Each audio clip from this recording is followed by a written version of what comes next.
Dan, thanks very much. It's great pleasure. In fact, it's an honour to be here and be asked to speak this afternoon. It is really a very great pleasure, and thank you. I'm just so impressed with all the enthusiasm and drive and motivation I've seen this morning. I've had a tear in my eye a couple of times. It's not normal, but it is. No, you should all feel very proud of what you've put on and what you've done today and the work you're doing. So before I talk about aortic dissection, let me tell you a little about the Society for Cardiothoracic Surgery,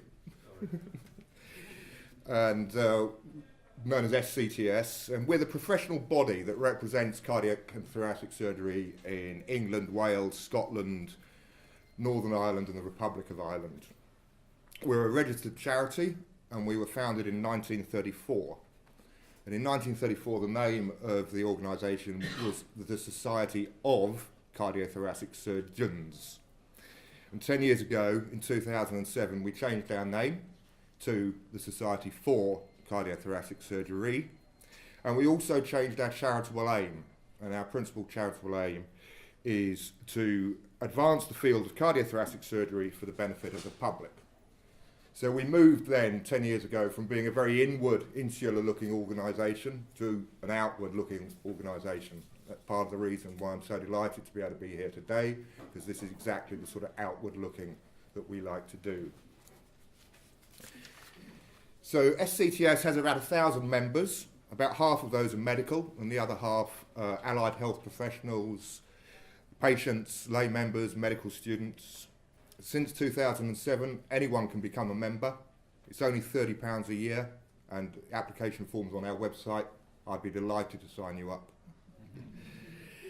And so the operations that cardiac and thoracic surgeons who operate on the lung mainly do are almost all complex. And one advance in practice that in SCTS we've championed is that for the complex surgery we perform, it is better for the patients and for the surgeons and the teams they work with if they limit their scope of practice and try and specialise in one particular area of surgery. When I started work as a consultant 20 years ago, I operated on the heart, I operated on the lungs, and I operated on the gullet. Now, I only operate on the heart and the aorta. And I don't even do every heart operation that there is to be done, because like Mark, Deborah, Manoj and Omar here, we have a specialist team who concentrate on specific bits of the surgery. And I think that is a very, very positive development. I guess at first sight, it might not seem that there's much similarity between acute aortic dissection and lung cancer, but there is a little. Both are almost always fatal unless they're treated, and for both, the only effective treatment is an operation. Curative surgery for lung cancer is possible only in a small minority of patients. Until about 10 years ago, the rate of curative surgery for lung cancer had been static for years and was about 7% of all patients with lung cancer. Well, that's about 3,500 patients a year in the country. This was a rate of treatment that was far less than was being achieved in Europe and far less than being achieved in North America. And in the last 10 years, the number of patients treated for lung cancer with surgery in this country has increased significantly. In fact, it's doubled. So what we call the resection rate, or that is the number of people getting curative surgery for lung cancer, has gone from 7% to 14%. So now 7,000 patients a year benefit from that. And those figures are much more comparable with international figures. And many factors have contributed to this improvement. But the SCTS policy that surgeons who operate on patients with lung cancer should be specialist thoracic patients who operate only on the lungs played a part.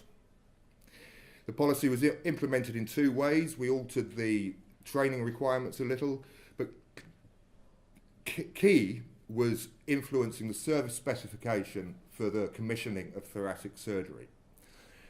So I'll explain that a little, because I'm going to talk a little bit more about that in a second.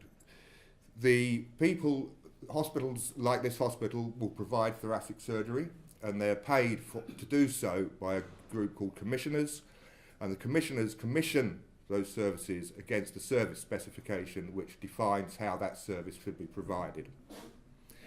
So our influence of the service specification for thoracic surgery is such that patients who had lung cancer should be operated on by specialist surgeons who only operate on the lung, and in centres that do a high enough volume of operations to get good outcomes, was a direct part of that improvement in the resection rate for lung cancer in the last 10 years.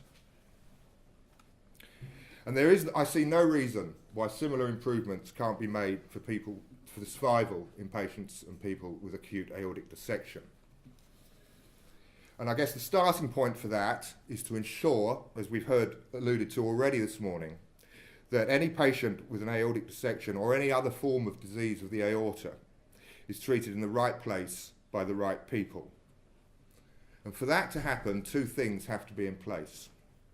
Firstly, there needs to be a service specification for thoracic aortic surgery that defines the standards that the hospital would have to meet in order to be paid for the work they do.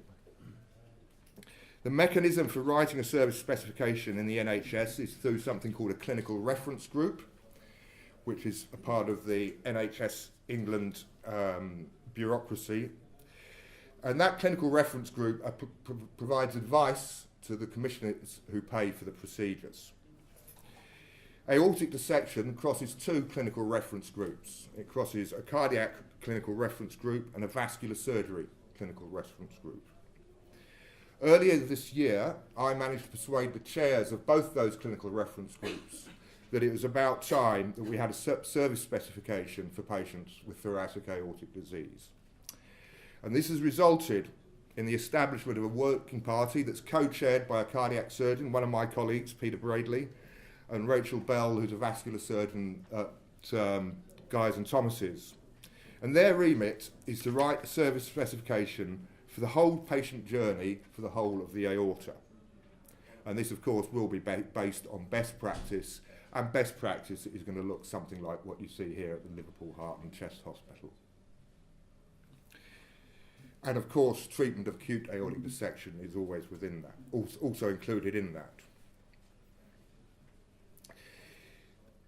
We heard about screening earlier this morning, which is very important. At the moment, screening isn't part of that service specification, but I happen to have an office next to a cardiologist who runs our screening service in Sheffield and who is also the president of the group of cardiologists who deliver that.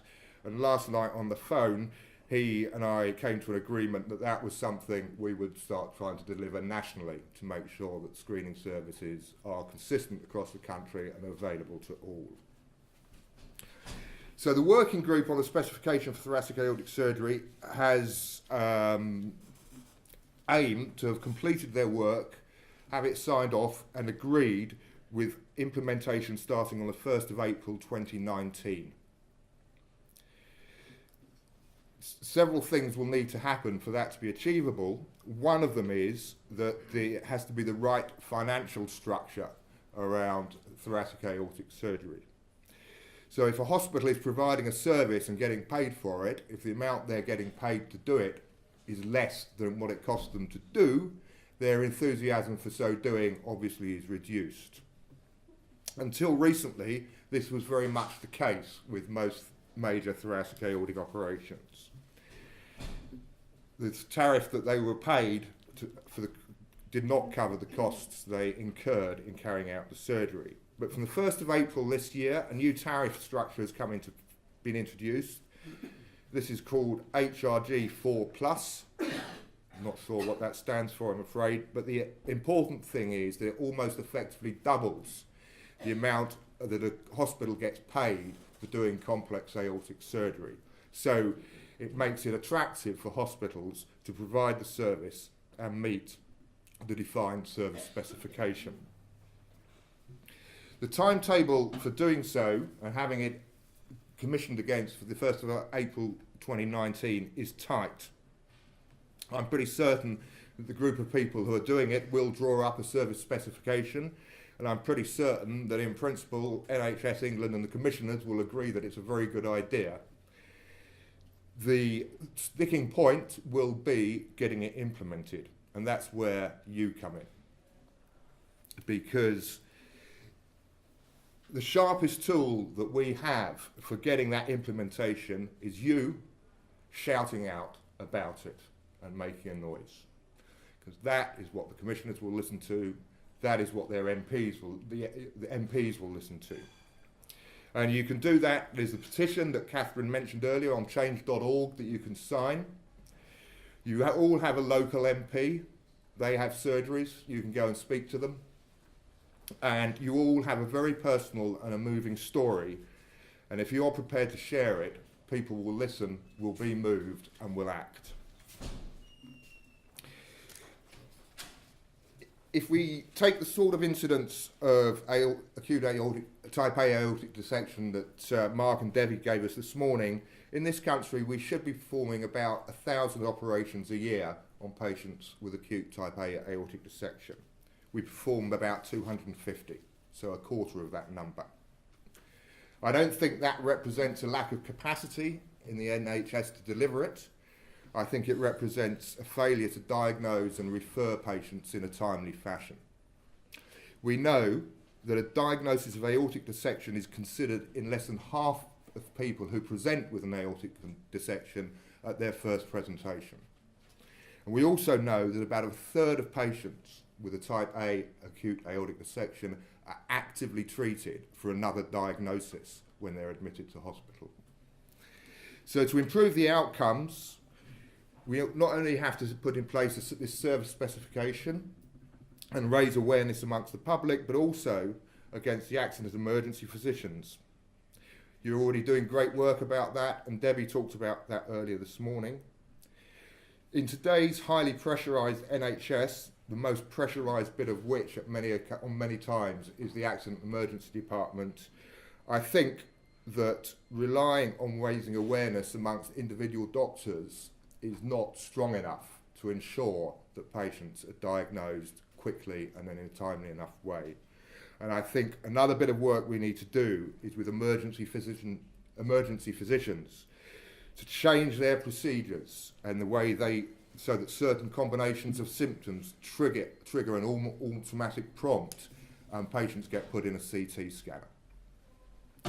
And that system approach then doesn't rely on the awareness of an individual doctor who may or may not have it, who may have just started the job. Days like today are great. They raise awareness, as Dan said, 44 events across the world. Fantastic. It's the human stories underneath those that will really engage people and provide the impetus to change.